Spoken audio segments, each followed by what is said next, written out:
Hey, I'm Dandy McDowell. I play with Wildermaker, and here's some of my gear, I guess. We're working with a standard Corvette. This is a Warwick bass. Um, Not typically used for the music that I'm playing tonight, um, but I found that it can really work very well for um, uh, a really like warm and gentle sound, a really woody sound. So I have Sadowski flat wound strings on here.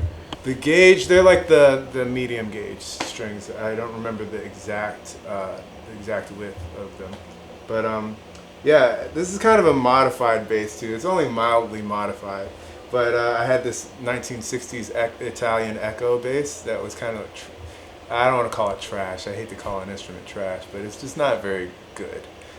And so I took the tuning machines off of that bass and threw them onto here. So it's kind of a rough job, but this bass sounds incredible. Yeah, I'm not sure the year of it either. I'm not a gearhead. Let's be real. But no, it serves me really well. I also play in a band called Amen Dunes that it's really worked great for. Yeah, and it's served me well over the course of my career. Well, I'm mainly on the neck pickup, and I guess it mostly just has to do with kind of like where I play.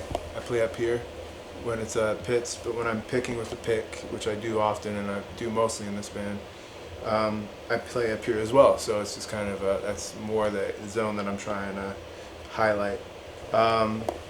Yeah, I have the highs all the way up as I'll talk about a little bit later, and then yeah, the bass is at least at 50% or more. So yeah, and that's pretty much the deal with the EQ settings and like the pickups balance. Try not to change my strings. I try the longer they kind of sit and resonate the way that I like to play them, the more I find that they serve me. So yeah. I change them when they break. G, D, A, E if you're descending, and E, A, D, G if you're ascending. It's a strap that's the right color for what I want. Is this one of your, it's one of your normal old, what is it? Is it Levy straps? I guess it's Levy. I don't know. It's not Levi. It's Levy. But yeah, it's just a leather strap that I like the color of. I try to have a natural color, and this is a nice little leather. I've been told that I should just build my own cables, and I want to, but I haven't yet. So that's kind of my. I kind of envy the folks that are completely DIY. Like I said, I modified the tuning machines on this, and I feel really proud about that. Even though it's kind of you saw the job, it's kind of like, it's kind of iffy, this job, but but I'm happy to have done it, and all the modifications. I like to modify things, take something that's like cheap or not typically used for the thing that I'm using it for, and to convert it and to make it better than what people would imagine. I remember a person like confronted me pretty much with I can't believe you still play that bass. And I'm like, well, and then that person wound up asking me on a tour eventually, so it was just like, yeah, of course I play this bass. It sounds great. I like the, I guess it's the point, it's these picks. It's the Tortex, right? That's the brand? Yeah, the Tortex 1.14 millimeter sharp picks. I use them exclusively. I don't really like to use anything else. There you have it. This is also from that Echo bass that I use the tuning machines from. So, like I said, it's a 60s Italian bass. The case, it's more for looks that I use it, because it's like the strange shape. It's a strange, like elliptical shape. But it's pretty cheap too, just like that bass. But I don't really mind. I love the look of it. I do a lot of things for the aesthetic specifically. So Um, so yeah, so I'm totally into it, and people seem to be into it every time I open it up. So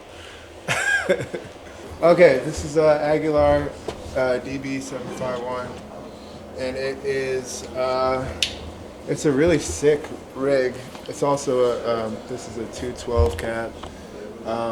Yeah, it's a really versatile rig. I've used it on a lot of indie gigs where I'm playing with a really gentle bass tone, kind of a round tone.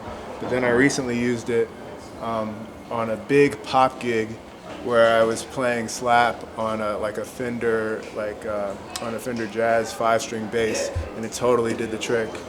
Yeah, I mean, it's like I said, it's versatile, and but what I kind of look for is definition. While I'm playing, obviously, the lower frequencies, I'm also looking to have a front and end to the note. Like, I want it to be a defined note. And this is something that definitely accomplishes that in a way that I find that I need for every gig. So, on my first touring gig, I was touring around with a rig that was kind of like thrown together. It was just something that I had and figured I could use for the tour. But then everybody in the band was like, I think you need something a little bit more special than that. And a friend of mine had a bass player that he plays with who had an endorsement and was like, I think I can get you on. And Aguilar liked kind of the music that the band I was in was making, and they brought me on as an artist. And now that I'm playing with other bands who are doing big tours, it's just kind of worked out, yeah, that they sponsor. It definitely changes per gig, but I'm the sort, like I said, who likes to have a defined note. So I tend to have the treble up. This is kind of extreme right now, but it's like 3 o'clock, and so yeah, I mean that definitely there tends to be kind of a hiss that people just kind of have to deal with because I mean I have the treble up on my bass and I have the treble up on the amp. But yeah, I usually have the bass at around 12 o'clock. I found that in this room that I should probably have it a little bit lower. And the mids can, I don't know, I feel like the mids, this is as far as they will ever go. I usually have the mids all the way down. I like to cut out the, I don't know, mid frequency as much as I possibly can usually. But I don't know, that's just my tendency. Today, I want to get the sound of the wood a little bit more in this room, and I think that the mids do help with that. Yeah, my band is at Bot Speaks on Instagram. That's bot_speaks on Instagram, and yeah, that's pretty much the deal. I'm Dandy.